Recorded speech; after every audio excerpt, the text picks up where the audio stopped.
할렐루야. 오늘도 각자의 자리에 모여서 기도에 참석하고 계시는 우리 모든 성도님들을 주님의 이름으로 환영합니다. 하나님께서 주시는 은혜와 사랑을 경험하고 또 하나님께서 주시는 그 힘을 공급받아 세임받고 일어서는 귀한 시간 되기를 간절히 소망합니다. 우리 함께 찬양하면서 주님 앞에 나가도록 하겠습니다.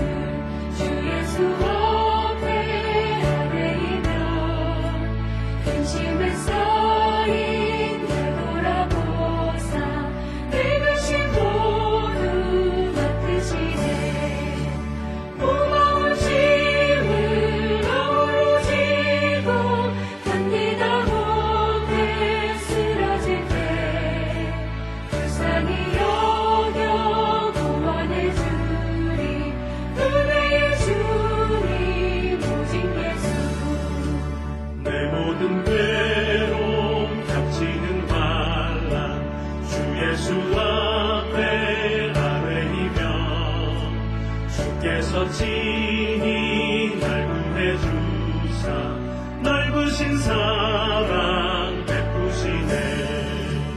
무거운 짐을 나홀로 지고 견디다 못해 쓰러질 때 불쌍히 여겨 구원해 주리 은혜의 주님 오직 예수. 내 짐이 점점 무거워질 때 주 예수 앞에 아뢰이면 주께서 친히 날 구해주사 내 대신 짐을 져주시네. 무거운 짐을 나홀로 지고 견디다 못해 쓰러질 때 불쌍히 여겨 구원해 주리 은혜의 주님 오직 예수. 마음의 시험 무서운 죄를 주 예수 앞에 아뢰이면 예수는 나의 능력이 되사 세상을 이길 힘 주시네.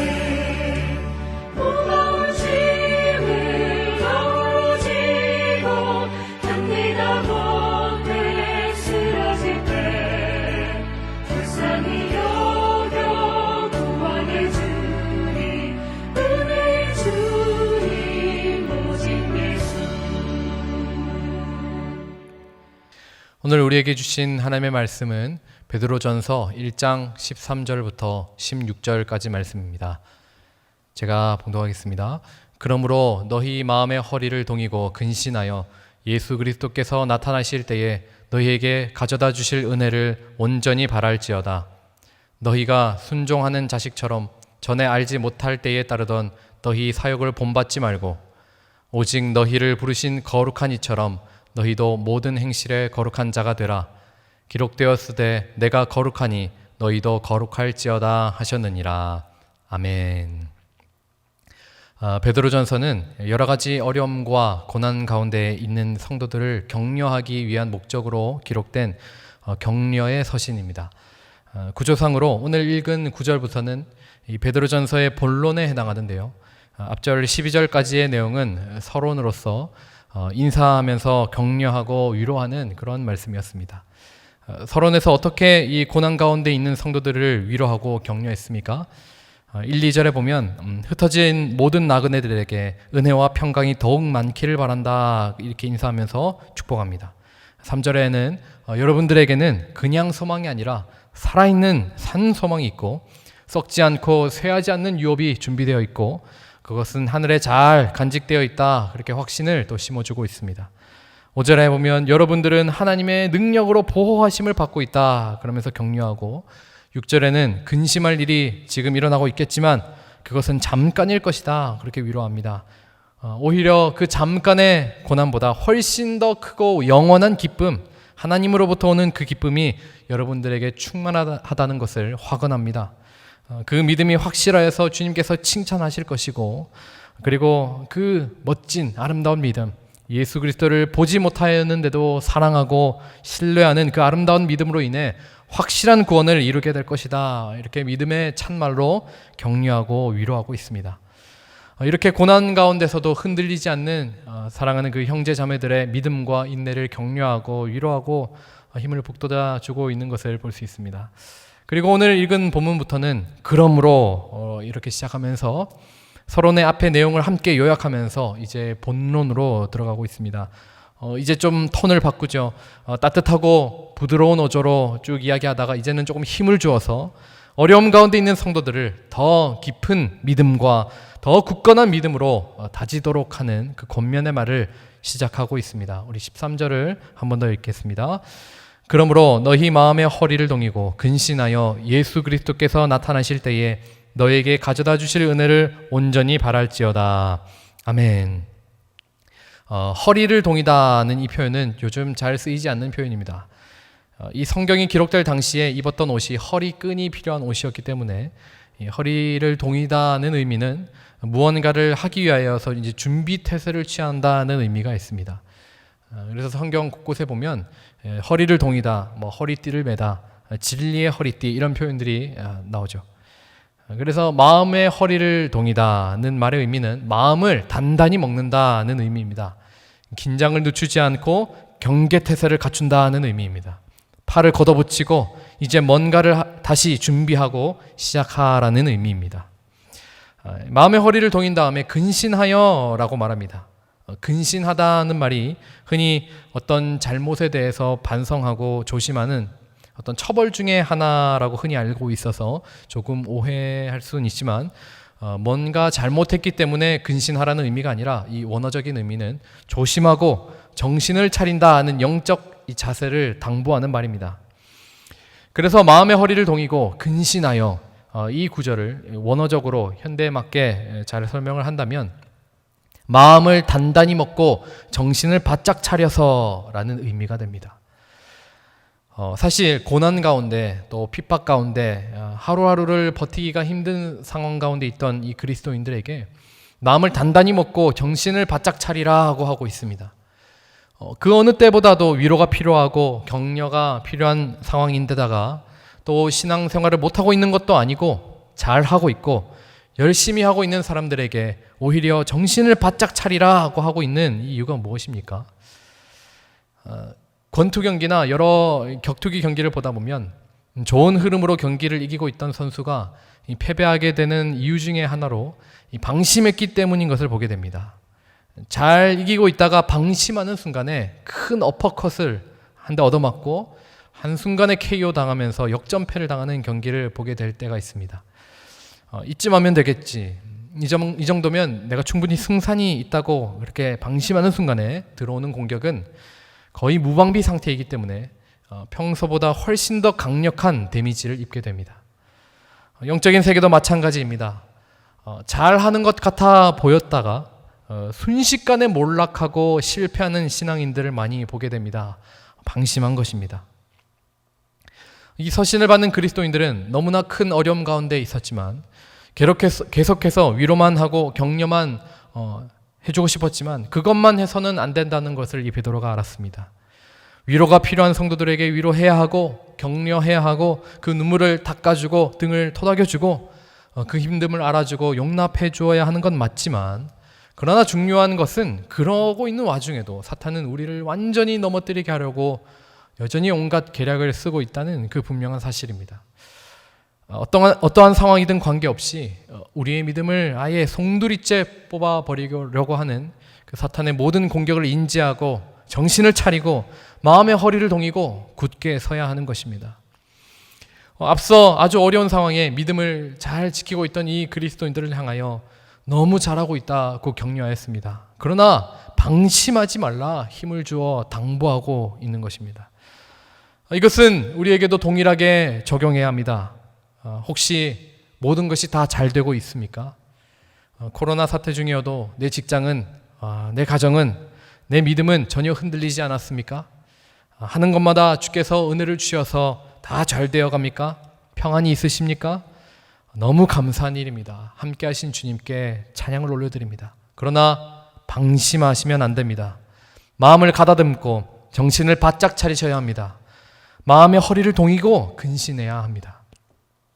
또는 하루하루가 힘겨운 나날들을 보내고 계시는 성도님 계십니까? 그래서 주님을 매일매일 찾고 있으십니까? 병으로 인해 혹은 재정적인 문제로 인해 풀리지 않는 어떤 문제로 인해 진로와 미래에 대한 고민과 자녀들의 문제와 늘 기도로 주님을 찾지 않으면 단 하루도 살 수 없는 것 같은 그런 상황 가운데 혹시 있으십니까?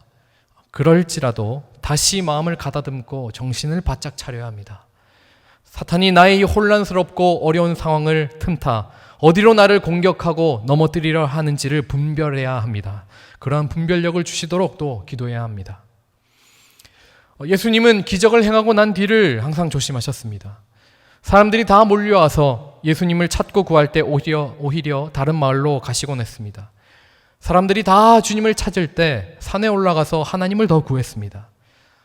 사랑과 인내로 양육하던 제자들이 드디어 주는 그리스도시요 하나님의 아들이십니다 고백하는 그 감격스러운 순간에 십자가를 지지 말라고 틈을 비집고 들어오는 순식간에 들어왔던 그 사탄의 공격을 물리치셨습니다.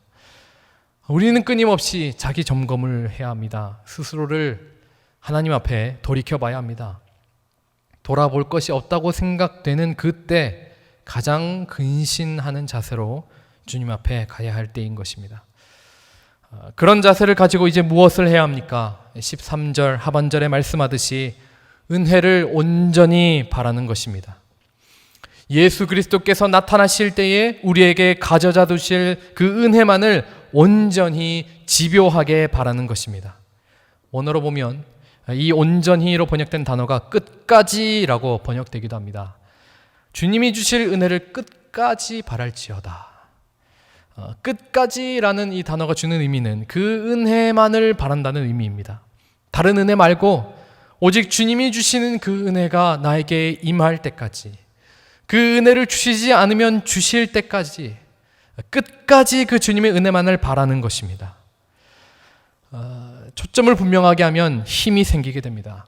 퍼지면서 내리쬐는 햇빛은 종이를 태우지는 못하지만 그 햇빛을 돋보기로 조금만 모아서 초점을 맞추면 금세 불이 붙는 것처럼 우리의 마음의 허리를 동이고 근신하여 오로지 주님의 그 은혜를 향하여 나의 마음의 초점을 계속해서 맞추게 되면 그 은혜가 더 힘있게 임하게 되는 것입니다.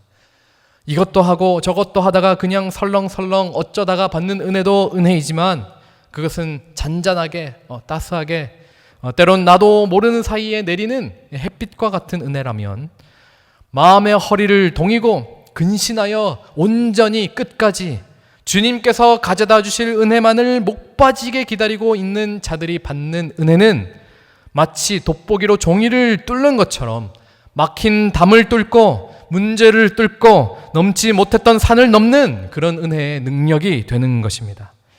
우리 모두에게 그러한 은혜가 있기를 바랍니다.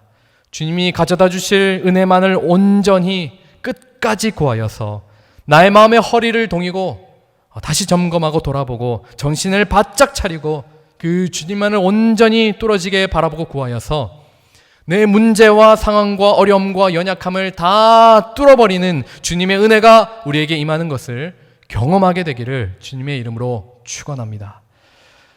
이렇게 우리는 점점 거룩함을 향해 걸어가게 됩니다. 15절 16절에 거룩할 것에 대해서 말씀하고 있습니다.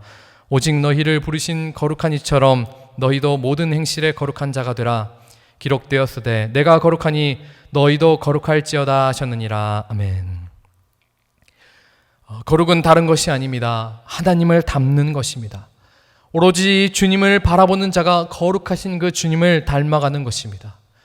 거룩은 나의 의로 이루는 것이 아닙니다. 오직 하나님의 의로 덧입혀지는 것입니다. 거룩하라는 말은 부담스러운 율법이 아닙니다. 영광스러운 초대입니다. 거룩은 완전한 복의 경지입니다. 거룩하라는 말은 우리가 달성해야 하는 힘겨운 목표가 아니라 능치 못함이 없으신 하나님께서 우리에게 명하시고 초청하신 것이기에 그분의 뜻과 경륜을 따라 반드시 이루어지게 될 아름다운 미래입니다. 거룩은 하나님으로부터 새롭게 난 자가 누려야 할 행복이고 특권인 줄 믿습니다. 주님을 닮기를 소망하는 것, 거룩을 소망하는 것, 그 주님으로부터 오는 은혜를 온전히 바라고 기다려서 그 은혜의 주님의 모습으로 변화되어 가는 것, 그것이 우리의 최종적 소망이자 소원인 줄 믿습니다.